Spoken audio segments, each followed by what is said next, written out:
無課金初期勢が質問に答えてみるやつ。ジャスパルと申します。今回は育成相談系じゃないやつたち7つほどお答えしていこうかなと思います。特にたまたまなんですけど、夢のかけら絡みの質問がたくさん来ておりました。ちょっとね、答えるまで非常にお時間を頂戴しており、大変申し訳ないんですけれども、タイミング的にかけらウィーク直前ということになってしまいましたので、何かしらの参考になればなと思います。もしご質問ございましたら、概要欄、コメント欄のマッシュマロか、お急ぎの場合はモンドのスーパーレター的なやつをご利用いただけたらなと思います。それでは参ります。ってことで7つ質問答えていこうかなと思います。まず1つ目こちら。パルさんこんばんは。いつも楽しく拝見させていただいております。こんばんは。私は昨年の3件イベントあたりから始めた無課金初心者ですってことで、まだ1年経ってないぐらいってことかな。パルさんのリサーチ動画でよく絶食枠という言葉が出てくるのですが、これはどういった意味なのでしょうか。動画などの攻略情報も私が始めた以降のものしかまだ見れておらず、古参勢の方々が使っている言葉がたまにわからない時があるので、よければ教えていただきたいです。絶食枠、これからもお体に気をつけて活動頑張ってください。応援しております。ありがとうございます。ってことでね、絶食枠とは何ぞやというお話なんですが、過去に絶食枠についての動画も出したことがあるので、よかったらねこちらの動画もご覧いただきたいんですけど、ちょっと簡単に説明すると、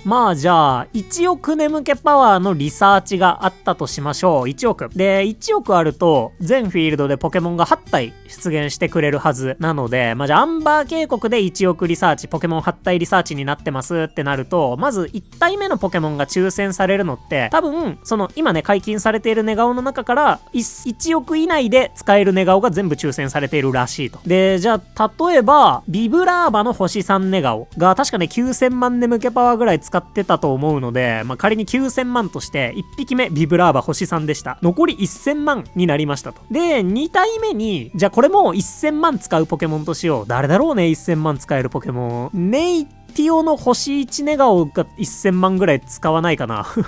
みたいな感じで、じゃあ仮に1000万として、もうこの2体で1億使い切っちゃいましたよとなった時に、残り6体出てこなきゃいけないので、その6体は何で抽選するのっていう話になるんですけど、その時に参照されるやつが私が絶食枠と呼んでいるポケモンたちになります。確か各フィールドの各睡眠タイプ10体ずつ入ってたかなと思いますので、眠気パワー使い切った後、じゃあこのリサーチがもう今特徴なしのポケモンとすやすやのポケモンとぐっすりのポケモンをあげちゃったからわけわかんなくなってるけど、一旦このリサーチがすやすやだったとして、だとすやすやの絶食枠を参照するわけですよ。で、アンバーすやすやで、例えばアンバーすやすやの絶食枠には人影の星1寝顔と人影の星2寝顔とリザードの星1寝顔と EV の星1寝顔と EV の星2寝顔と、あと確かアチャモとムンナとネイティと、あと誰だっけ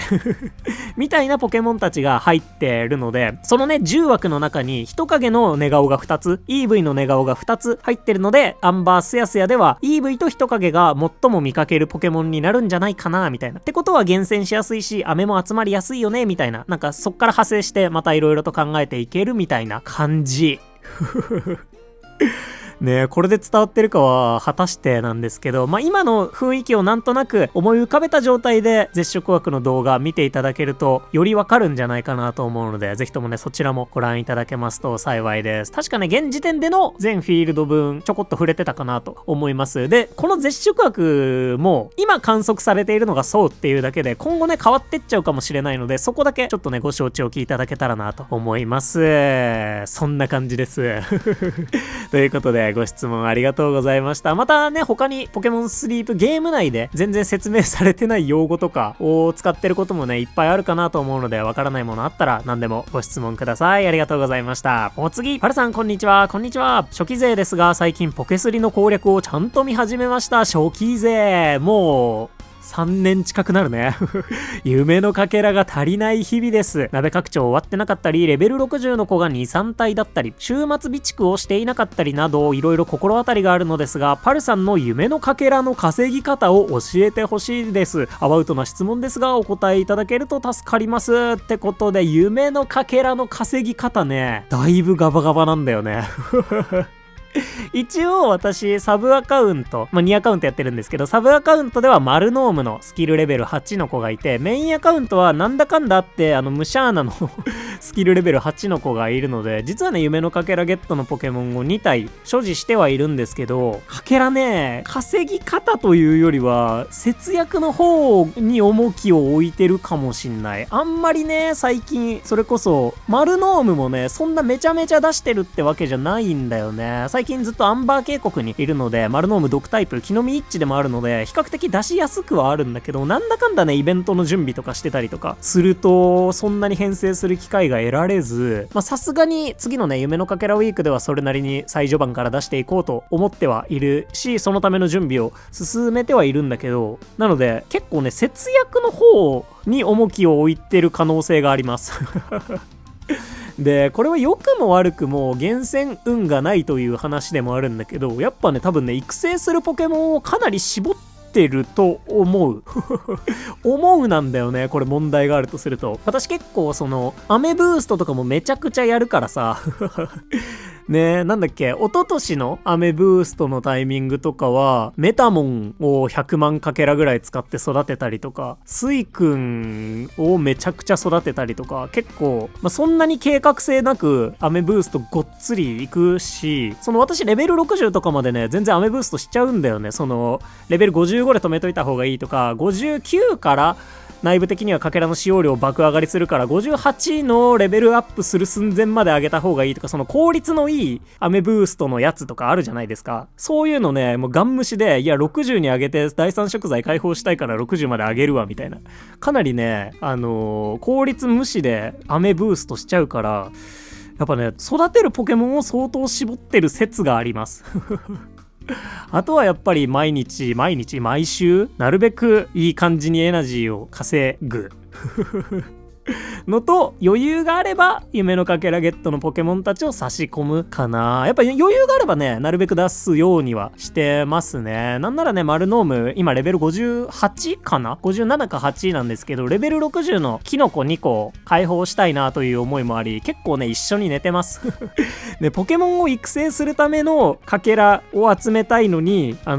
結果マルノームを育成しているというで本末転倒味はかなり感じられていきながらなんですけど、そんな感じで基本節約して出せる時にマルノームを出そうそしてなるべくエナジーを稼ごう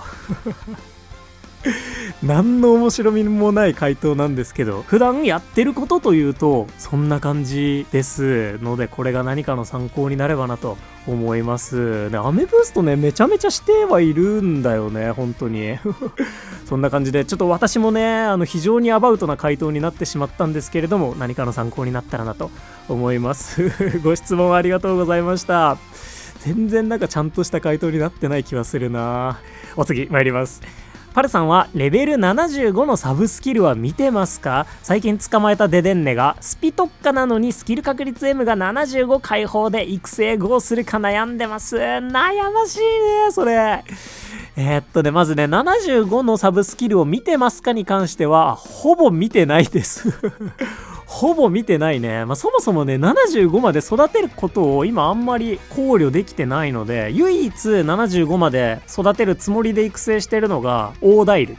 レベル75に木の実の数 S を持ってくれているオーダイルは一応そこを目指して育ててはいるんだけど、その子も木の実 S を持ってる子よりは強いから現状育てられてる。確かにお手スピ SM やんちゃとかでお手スピ爆盛りなんだよねってなると、なんやかんやエナジー的に木の実 S だけを持ってる子より強いよねみたいなところもあるから育成5できたし、75木の実 S 解放できたら最高だよねっていうところで育ててるんだけど、木の実のポケモンはレベル60以降もレベル上げ続けていくと思っているから育てられているんですけど、他のポケモンたちを75まで育てるかちょっとねわかんないんだよね。こっから先睡眠だけで育てていくのはもう限界が多分あると思うから、なんだかんだね、今うちにいるデデンネがもう65でカンストして、それなりに時が経っているので、もしかしてレベル上限がね、解放されてればもう70レベルぐらいはいってるのかもしれないという話はあったりなかったりするんだけど、大部分、雨での育成になってくるとすると、やっぱかけらの消費量が結構尋常じゃないことになってくるので、かなり難しいね。本当にでもね、相当強そうなデデンネだから、もうそこにかけて今からがっつり育てるっていうのは一個ありなのかなとは思うんだけど、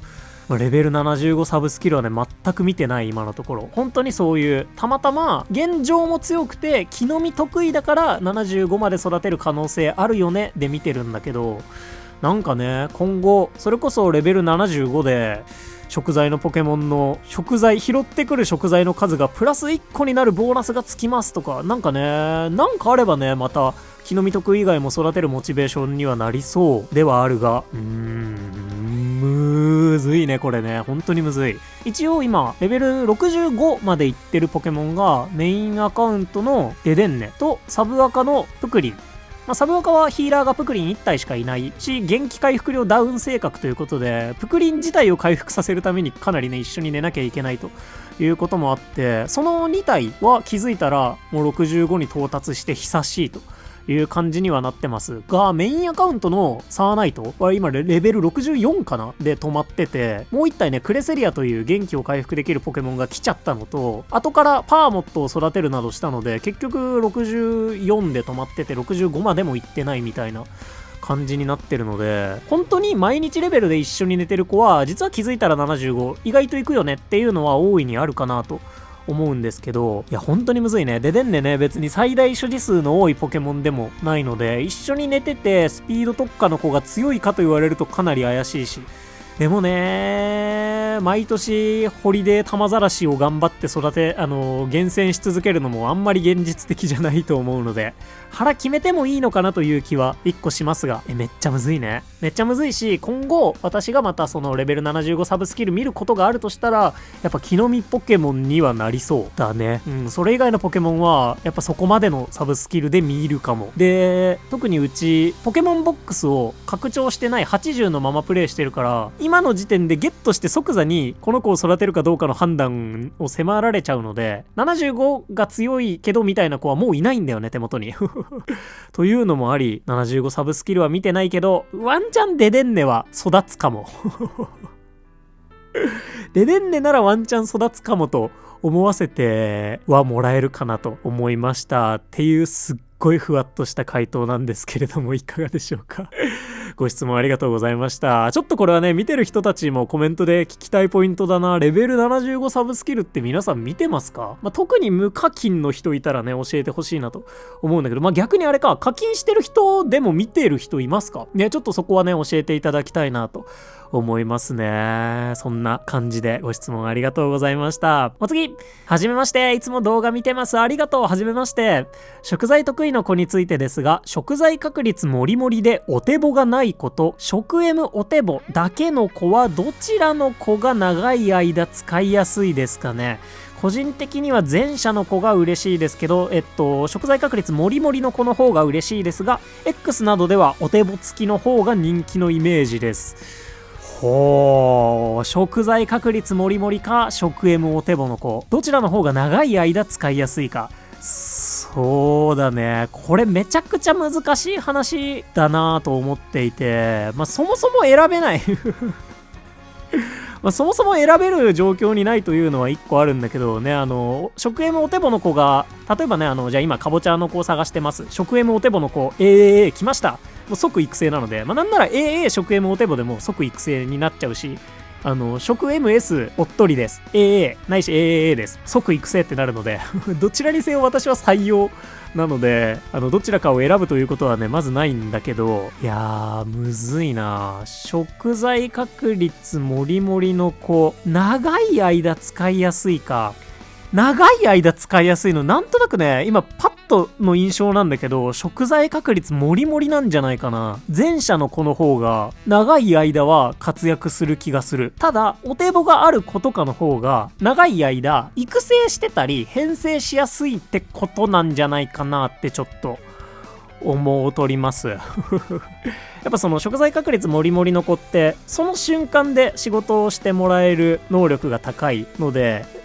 必殺仕事人みたいな感じでその瞬間だけ入ってバッと食材持ってきてもらってまた去るみたいな感じになるし、今後食材の要求量がさらに増えてってもそれに対応できるだけの能力がありそうだなと思うんだけど、結果的にその食 M お手棒まで持ってる子だと常に編成しやすかったりとか睡眠チームに入れて育成しやすかったりとか、そういう副次的な効果がでかいから、そこの差そこの差かなーってちょっと思いはしますかね。いや無事ねこれね。なのでどっちも強いぜいやもう何の回答にもなってないんだけどね。なのでどっちもそのやっぱ強さのベクトルが若干違うのかなと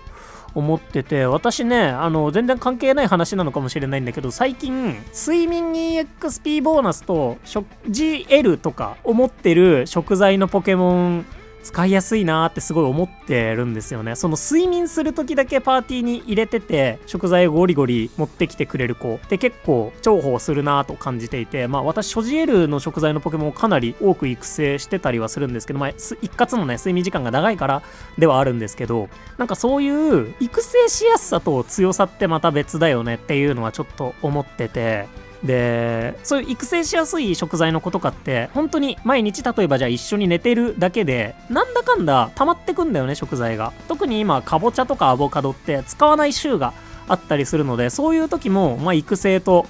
夢棒とか睡眠 XP ボーナスとかなんやかんや兼ねて一緒に寝てるだけでなんか勝手に溜まってて、で結果普通の別の週でねその食材を使うときはその貯金から切り崩しつつまた一緒に寝てる分だけでほぼ賄えますみたいな状況とかにもなったりするんだけど、これかなりね無課金的な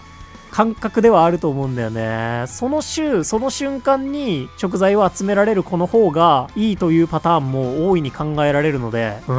結論は出ないけど感覚食材確率もりもりの子の方が今後さらに食材要求量がインフレした世界で強いのではないか強いのではないかで言ってみようかな。あとは食材確率もりもりの子の方がお手伝いサポートとかお手伝いブーストとかと相性がいいぜ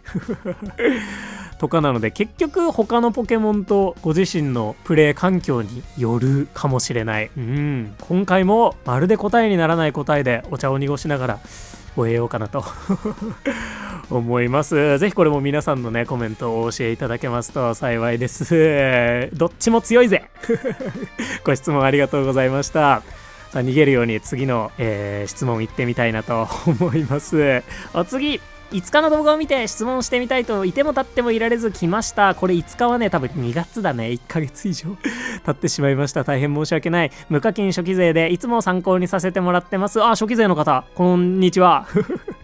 回答の中にも癒し丸くんマルノームへの話題がありましたが、ぶっちゃけ無課金なら夢かけゲット S が今だとヒーラーの次くらいには必須、デデンネたちより上くらいの序列にいると思っているのですが、パルさんの見解をぜひお伺いしたいです。完全無課金配信者のスター的存在ですのでありがとうございます。そんなことないよ個人的に2025アンバー解放での鍋拡張が重すぎて夢かけゲットの強い子が来なくて、今も育てていない私にとってはここはスルーで、ホリデーアメブでありったけのかけらを食材得意たちの54から56レベルを揃えることに費やしてしまいました。鍋スキルで2回で最上位の料理を作る場合にグラタン以外は使用感変わらないからという理屈だったんですが、わかるその理屈。明確にサボった日があったわけじゃなかったのに、ここでせめて78まで鍋拡張できなかった事実に78までいけなかったのね。言い表せない周回遅れを感じ取ってしまいました。このまま今年の夢かけ要求数はインフレするのが必死だと思われるのですが、インフレすると思う。もっと EX フィールドにこもったりイベントなし虚無の立ち回りを見回すべきだったのでは、それとも無課金風情で高望みしすぎてるのか気にして夜しか眠れないですってことで、一旦夜しか眠れなくてね、よかっったは回答合ってんのかね、よかったとは言いながら、なるほどね。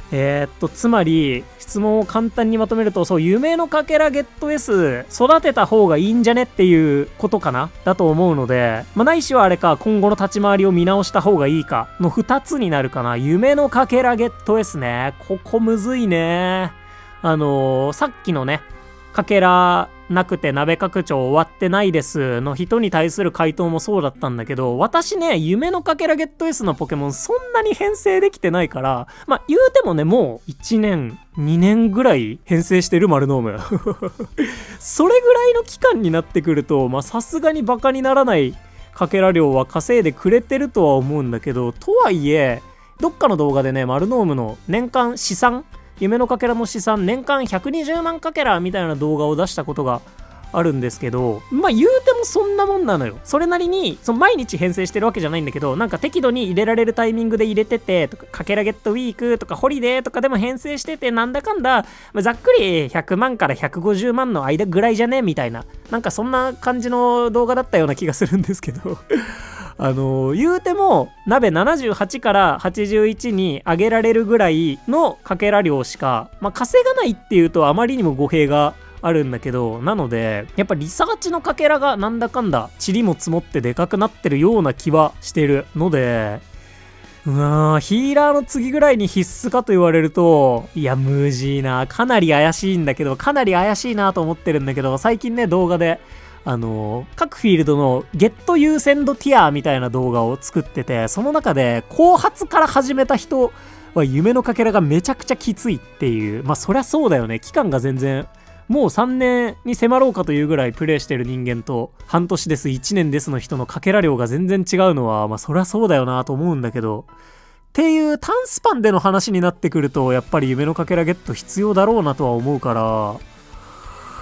めちゃめちゃむずいね。でもやっぱね、短スパンだと夢のかけらゲット S はそれなりに必要だとは思うんだけど、この方はそのかけらを鍋拡張の方に使うんじゃなくて、食材得意を育てるのに使うっていう風におっしゃってて、それもいい考え方だと思うんだよね。結局食材が溜まってないとさ、鍋大きくしても作れる料理に限界があったりとかして、あんまり意味がないかなと思うので、やっぱ食材を集められるポケモンもいるし、鍋もでかいっていう状況が揃って、一種ゴールというかいう感じにはなってるかなと思うので、どっちの方が今そのストレスじゃないかみたいなところで考えちゃってもいいんじゃないかなとはちょっと思いますね。食材足りない方がストレスなんだったら育成するのに使った方がいいんじゃないかなと思うし、鍋がもう大きくない方なくて全然料理できないぜっていう方が苦しいなと思うんだったら、鍋を大きくした方がいいのかなとも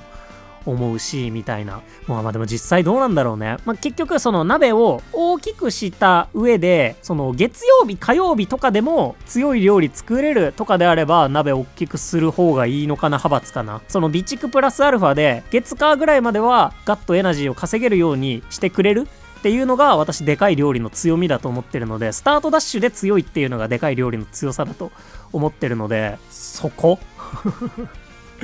ねえ、これも全然答えになってなさそうではあるものの、そうね、なんだかんだね、私やっぱもうその前回の鍋拡張が、前回っていうかそのゴールドになった時の鍋拡張の量を見て、これ次なんだっけ、数百万かけら必要やなと思って、そのかけらを貯めながらプレイしてたから、やっぱね、相当長い間丸ノームを編成してるというのもあって、最初からね、かけらありきで、貯めるのありきで進めてったみたいなところがあったので、ねでね、今後ね、夢のかけらの要求量インフレしていくんだけど、次どこまで鍋拡張するのが正解になるんだろうね。この次まで行くと、93まで上げられるようになるのが多分93までとすると、93マックスまで上げると、目覚めるパワーシチューが鍋拡張なしで作れるようになります。スパークスパイスコーラは作れるようになるけど、93まで上げる必要はない。で、そっから料理パワーアップ S レベル7を使うと31になるから、124まで作れるようになります。ここが1個あれか。何かしらになりそう。なので、今のところね、最大のサイズのレシピって115なので、私のチームは81まで上げておく必要性が結構あるチームになってるんですけど、あんまりね、必要ないんだったら確かに育成の方を優先しちゃってもいいのかなと思いつつ、鍋を大きくしたいなと思った時にとんでもない量かかるから、ある程度の貯蓄はした方がいいだろうなとも思いつつ、むずいね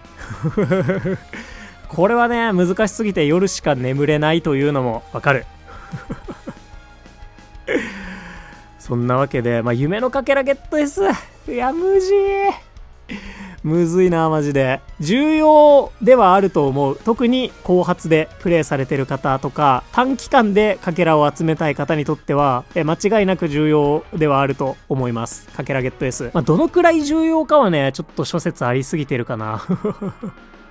諸説ありすぎてるけど、今のもう本当に今つい最近始めましたとか、ポケモンデー見て始めましたみたいな人がもしいたとしたら、相当上位に上げてもいいんじゃないかなとは思いますね。なんならヒーラー厳選より上にしちゃってもいいかもしれないとはちょっと思ってる。初期勢とかだともうわかんないけど、かけらがないというベースが一緒なのであれば、そんぐらい上げちゃってもいいかもな。むずすぎる、ここマジで。でもね、育成しててあんまり編成してあげられてないんだよね、私っていう現状もあるので、どんだけ本当にもう必死にかけら集めの方に集中しますってするんだと、やっぱそのリサーチでエナジー稼ぐよりかけらゲット出してる方がトータルかけらは稼げるんですよね、今だったりとかするので、ちょっとそこの塩梅でかけら苦しい場合はかなり上目に見てもいいんじゃないかなとは思ってますというのを一つの回答としていかがでしょうかねえ、もう毎コメント毎質問そうなんだけど、ちょっとぜひとも皆さんのご意見もお聞かせいただけたらなと思います。そんな感じでありがとうございました。お次の質問参ります。パルさん、こんにちは。いつも動画楽しく拝見させていただいております。純粋な疑問だと思っていただきたいのですが、パルさんはなぜ無課金でありながらサブアカウントの動画も投稿してらっしゃるのでしょうか。私はパルさん以外の人のポケスリ動画もよく見るのですが、その人たちの中にもサブアカウントを持っている方が何人かいらっしゃいます。その人たちはメインは課金、サブは無課金というように課金額で分けていることが多く、パルさんのように両方とも無課金の人はほとんどいません。そうなんだっていうか逆にちょっとはいてくれるんだね。で、ポケモンスリープは課金額によって狙うポケモンや攻略方法が大きく変わるゲームだと思っているので、私もそう思う。攻略動画を投稿している人は課金別にゲットのしやすさだったり、ポケモンの使用感を確かめるという意味でアカウントを使い分けるというのは納得できる理由です。めちゃくちゃわかるね、その理由。しかし両方無課金もしくは課金でははっきり言ってその違いは薄いですし、単純に育成や動画編集の負担が2倍になるのになぜアカウントを2つ持ってるのだろうかと思い、この質問を送らせていただきました。パルさんがサブアカウントを始めようと思ったきっかけなどあれば教えてほしいです。この質問で気分を害されたり言葉足らずで批判的な意見に見えてしまったらすみません。全然そんなことないぜ。全く問題ないと思う。これからもパルさんの動画楽しみにしています。ということでありがとうございます。パルさんはなぜアカウントを2つ無課金で両方無課金で持っているのかということなんですけど、まずね、この始めようと思ったきっかけに関しては、私サブアカウントの方がメインアカウントより15日かな遅れて始めてるんですけど、いっぱいリサーチしてえなーって思ったからですね。始めたての時みんな思わなかった？1日1回足りなくないみたいな。もっとリサーチしたいんだけどって思ってもう一個始めたのが完全に始めたきっかけにはなりますねなんだけど、そのね、たった15日ではあったんだけど、その中でなんとなくこういうことしたらいいんじゃないかみたいな、ピカチュウ強くねみたいなことをサブアカで試してスタートダッシュできそうだなとかいうのもあり、サブアカを始めて続けていくことになったんだけど、そうだね、私が結果的に今2アカウントやっている理由の一つは、その最初の頃って再現性あるかなって、私の進め方ってどれくらい再現性あるんだろうっていうところで無課金アカもう1個をやっていたっていう感じになりますかね。そのね、始めたて当時って私が欲しい情報って全然ネットになかったのよ。私が観測できてた範囲でそういう私に刺さる動画を上げてる人とか攻略記事とかって全然なかったので、結果的に私が己で動画を投稿する流れになっていくんだけど、そのポケモンの強さは分かったよと、そのポケモンが強いのは分かったんだけど、で現実的に育てやすいポケモンとラインは何だいみたいな、もう今も昔も結局そこなんだよね。強いかどうかが重要なんじゃなくて、ゲットしやすくて育てやすくてなんかふんわり遊んでてもなんかいい感じに育成できるポケモンは誰か教えてくれってずっと思ってるので、なのでイワークが出てきた当時とかのイワークの評価ってめちゃくちゃ低いし、今も無課金においてイワークをおすすめするっていうことは多分ないんだよね。なんならラグラージとか別のトープで活躍できるポケモンも出てきちゃったしみたいなところで、なんかねそういう感じだったのなんだけど、そういうことを言ってる人が当時全然いなかったので、合ってるかどうかわかんないじゃん。いや、もっと現実的なことを教えてほしいなと思ってたし、まあじゃあ自分で実践するしかねえってなったんだけど、こう動画をね投稿し始めるようになって、やっぱなるべくなんか変なことは言いたくはないから、2アカウントやってて、2アカウントともそういう観点でプレイしてるけど、今のところ問題ないぜみたいなのを再現性あるかというか、なんか確かめるためにもう一個持ってるっていうのはあるね。で、結果的にもう900何十日とかプレイしてると、やっぱその出現するポケモンとか睡眠タイプ狙いとか一切やってないから、さすがにねそういうランダムの部分の要素が同じ思考でプレイしてたとしても、枝分かれがねこう大きくなってきて、ね、両者もう交わることはないかもしれないぐらい道が離れているような感覚はあるんだけど、まあそれはそれでね、じゃあメインアカウントにはクレセリアがいる、まあ逆だな順番が、サブアカウントでは運よくスイくんを育成できたから、じゃあメインアカウントではクレセリアを育ててみようみたいな、別の伝説のポケモンを育ててみようとか、サブアカウントでマルノームを育成することになったからメインアカウントはバリアードを育成してみようみたいな、まあ結果的に無シャーな育成することになったんですけどみたいにちょっとね役割を変えつつも、結局同じ無課金っていう視点で別のことを今見ながらやってるみたいな状況になってますかね。アンバーだとメインアカウントは海竜2体いるけど、サブオカはボーマンダがいて、その差はどうだいみたいなことも今一応無課金の視点で話せるようにはなってたりとかするので、なのでそんな感じ。始めたきっかけはもっとリサーチしてなから始めていって、でまあ自分の攻略方法というかがそんなに悪いもんじゃないのかどうかをなんとなく検証するために、これまで2アカウントやってきて、今ではアカウントごとの差がいい感じに出てきてるけど、リソースの量はやっぱり少なくて、それこそねかけらとかカツカツだったりするので、それを別のポケモンの育成に当てることができて、両方無課金でありながらいろんなポケモンを育てたりとかお話できたりとかするのに使ってるよみたいな感じですかね。だね、結果的にねマルノームのいるサブアカの方が、じゃあ夢のかけらめちゃめちゃ余裕あるかと言われると、結構ねほんとミニアメブーストにねアホみたいにかけら使っちゃうからね、意外とめちゃくちゃ優位ではないんだけどみたいなこととかねが分かってます何の回答まあそんなわけで、なんだかんだ無課金アカを2個やっているという感じですね。でもねちょっとね最近ね本当にそのフィールドごとのゲット優先度動画とかも作ってるから、それを検証する用の動画というか端末アカウントもう1個欲しくなってんだよね。全部ねそのゲット優先度動画若草まで戻りきったら、自分でさ実践してさ、これ悪くなかったですよって言えた方がかっこいいじゃんっていう動画を作りたいというかアカウントを作りたいなとちょっと思っているところではありますし、できたらねそれはプレパスぐらいは課金して夢のかけらゲットの優先度をゴリ上げして新しいアカウントやりたいなとはね実はちょっと思ってますもう夢のかけらゲットもうムンナゴリ押しみたいな、ムンナルカリオゴリ押しで一旦ラピスでミニ竜探すかみたいなないしは丸ノームかなみたいなこととかをちょっと妄想してたりはしますね。それでね課金してる分ペイしたら嬉しいんだけどね、などとは思っておりますけれども、ね、話を思いっきり脱線しましたが、私が無課金で2アカウントやってるのはそういった理由からになります。答え合ってるかなもう大体答え合ってるかなになっちゃうんですけれども、そんな感じです。ご質問ありがとうございました。 OK ってことで今回の動画次がラストの質問となります。これも夢のかけら絡みだね。今日の動画の総決算的な内容になるかもしれません。参ります。ポケスリを始めて1年の初心者です。結構始めたてだ。質問内容、夢のかけら使用の優先度は鍋拡張にするべきかポケモンの育成にするべきか。めちゃくちゃわかりやすい質問内容ありがとう。鍋は78まで拡張済みですが、次の拡張に120万は到底たまらず。ちょっと待って、一旦いい？1年で78まで拡張してるのすごないまず一旦すごないと言わせていただいて次読んでいきましょう。次の拡張に120万は到底たまらず、育成状況は常時展開するヒーラー以外はだいたいレベル30から35、スキル解放、食材解放までは雨プラスかけらで育成、それ以降は睡眠経験値のみ。進化レベル38が必要なボーマンダは例外的に育成しましたが、ということで、だから多分なんだけど、これまでなるべくかけら鍋拡張の方を優先してきたと見たなんじゃないかな。で、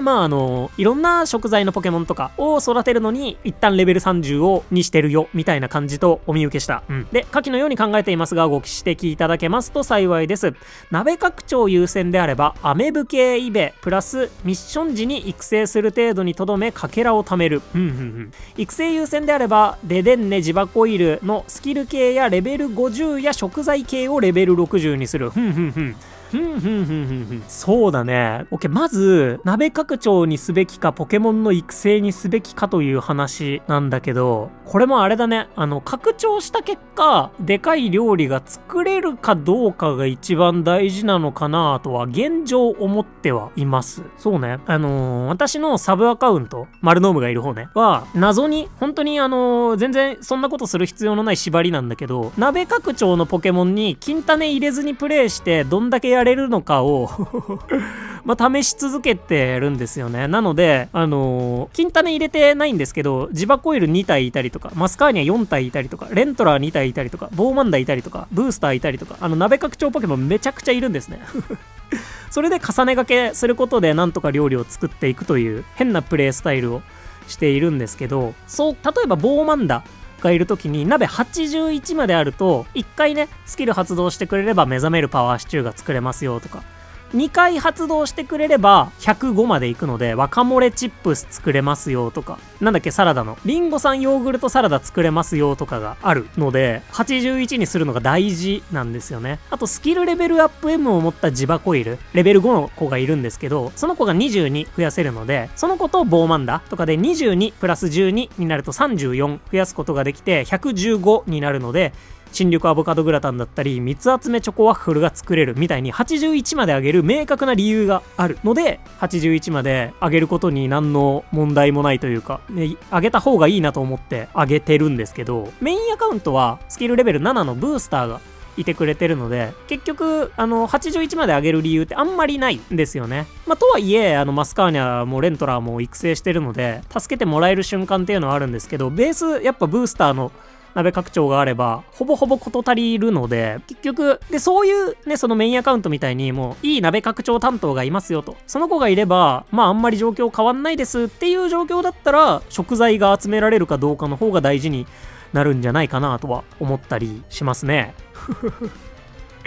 あと最近だとあれだったね、スキルレベルプラス1になるイベントポケモンデー記念キャンペーンの時はボーマンダのスキルレベルが4になって17増えてくれたので、ボーマンダとレントラ17でプラス34アボカドグラタン OK ですみたいなのも嬉しかったです何の話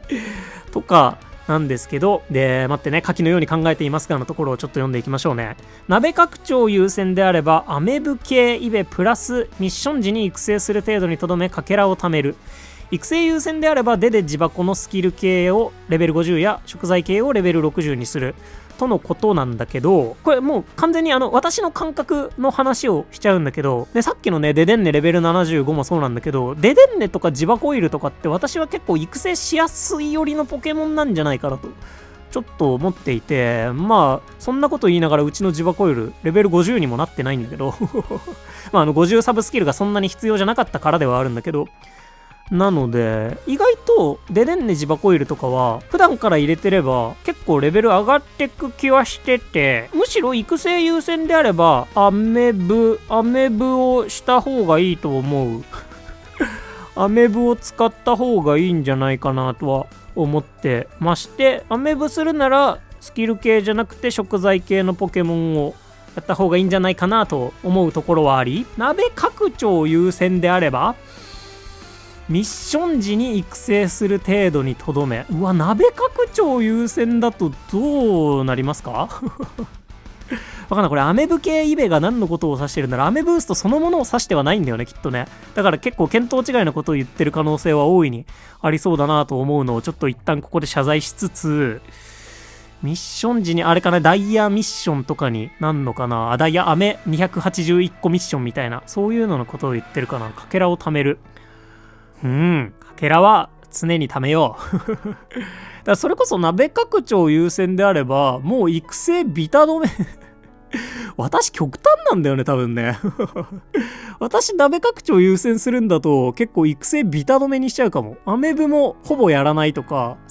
かけら消費が少ないポケモンたち、レベル30とかまでに上げるみたいな方でだけ使って、あと全然高レベルのポケモン育成しないとかになるかもと思いました。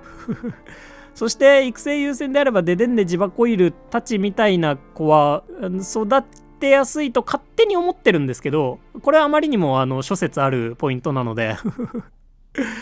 いや別に育てにくいしなと思ってたらバッとレベル上げてもらった方がいいと思うぜ。そんな感じかな。結局ね、やっぱ多分この方もなんとなくお分かりになってて、デデンネとかジバコイルとかが強くないと鍋大きくしててもあんまり意味ないよねっていうことも入ってると思うんだよね。でその感覚は私正しいと思ってるので、正しいと思ってるというか私の感覚に近いなと思うので、ご指摘いただけますと幸いです。特にないと思うぜ。ねえ、ここまでかなり爆速でかけら貯めてこられてると思うので、なんかいい感じなんじゃないかな。すごくいい感じなんじゃないかなと思いますね。進化レベル38が必要なボーマンダーは例外的に育成しましたが、それもすごいいい判断だと思うし、ここでも鍋拡張のポケモンをちゃんと育成してるしね、みたいな。なんか鍋を上げたい理由もわかるし、それに関するポケモンを育てているということもわかるし、なのでかけらはきっとたまるよ。そして鍋拡張もできるし、鍋拡張今した方がいいのかなどうかな、ちょっと次まで待とうかなとか判断できると思うから大丈夫。っていうね、またしても回答になっているのかどうかあまりにもわからない回答をしましたが、次そうだね、レベル60にするかどうかの壁が1個来るんじゃないかなと思うんですけど、そのタイミングぐらいで鍋拡張のかけらの量もなんか信じられないことになってくるし、食材の数も対応できなくなってくるような気もするので、いやでも結局鍋が先なのかそれ。もうある程度育成してるんだもんねってなると鍋が先なような気もしますけれども、ちょっとここまでの会話で私が何を言ったのかもうちょっとね頭が働かなくなってきてるのでなんか使えそうなところだけ拾っていただけたらなと思います。そんな感じできっと81までも貯められるし、その次も貯められると思うぜ。そんな感じでご質問ありがとうございました。という以上7点となりました。夢のかけら絡みの質問が多かったんですけれども、いろんなね質問の端々でなんとなく私が考えていることはきっと伝わっただろうということで、皆様の読解力の方を信用させていただくという大逃げをかまして今回の動画これにて締めたいかなと思います。こんな感じでね、本当に参考になるかもわからないような回答でよければ何でも、基本的には何でもお答えしますので、ご質問お待ちしております。ちょっとねまだまだ質問溜まっていますので、今後もサクサク答えていきたいと思うんですけれども、めちゃくちゃタイムラグが生じてしまっていますので、そこだけどうかご容赦いただけたらなと思います。今後ともご質問お待ちしております。そんな無課金初期勢が質問に答えてみるやつ、夢のかけら絡みの質問が多かった回でしたということで、ここまでご視聴いただきまして誠にありがとうございました。お相手パルでした。よろしければ動画にグッドやハイプなどで応援いただけますと本当に動画制作の励みとなります。マジでグッドやハイプの量が影響します、ダイレクトに。